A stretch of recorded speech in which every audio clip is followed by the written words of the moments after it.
For our homeschool activity today, we are making a bird feeder out of an egg carton, scissors, string, anything to poke a hole with, and obviously some bird seed. The first thing we're going to do is grab our egg carton, and we are going to take the top off and the little flap here. So you can still use the top if you want to.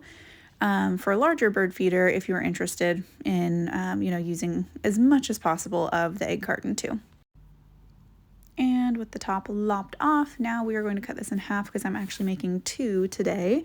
You could also cut it into thirds if you wanted to make 3 of them. What I like to do first is cut the exterior because it's a really awkward shape to cut.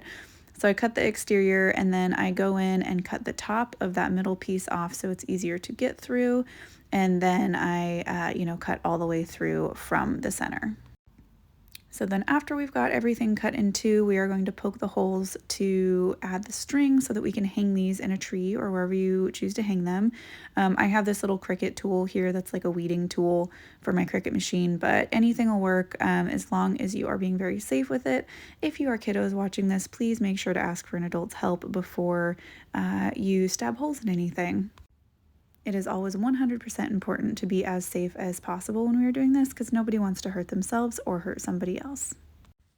Now for string. So I have this wax covered string that I've just had in my craft supplies forever that we are going to use. I ended up using 4 strands of string. They're about 18 inches or so long.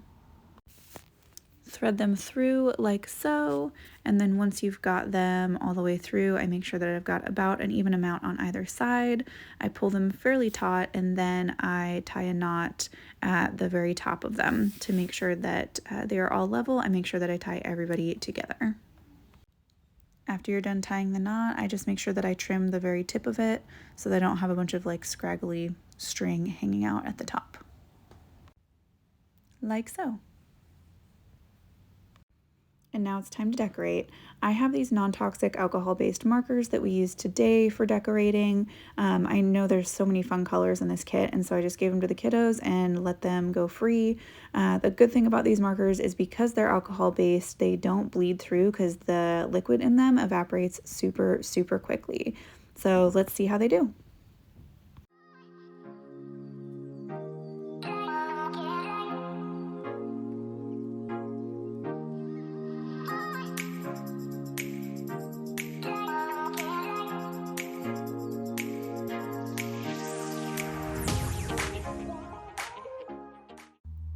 And once they are all decorated, find a tree branch, and I like to use an S hook so that I can replace this fairly frequently. I live in Washington, so it rains a lot, so I replace mine every few weeks or so once it starts to kind of get a little bit raggedy. And then fill it with your favorite bird seed. I will list this one below, and there you go. You've got yourself a handy dandy bird feeder that is fun for the whole family. So there you have it. It's a very, very simple little fun project that you can do with really a wide range of ages of kiddos. Even if you're an adult, you can do it. I have fun doing it. It's not the first time that we've made them. I live in Washington, like I said, so I have to replace them fairly frequently because we do get a lot of rain. We have a lot of precipitation, in our like 9 months out of the year or so. So we do have to rotate them frequently. That's why, like I said, I have an S hook on my tree in that one spot, and then I just keep like replacing it, and then I recycle whatever we don't use into our garden. So linked below is the bird seed that I used. I got it from Tractor Supply, so I don't know if it's specific to them, but like any local bird seed that you can find is going to be completely okay. I wanted to tell you guys about this too. It is a bird scavenger hunt. Like I said, I'm in Washington, so these are the common birds that we have in our area that like to frequent our backyard. So I developed this so that my daughter and I can do some bird watching as well after we put our bird feeder out there. Something that I would like to point out is anything that I create on my channel for anybody actually, but anything that I create on my channel, I have another video about a wildlife refuge that's close by that I did another sheet on, and everything is in the open dyslexic font. My daughter is dyslexic, and so I create everything using that font.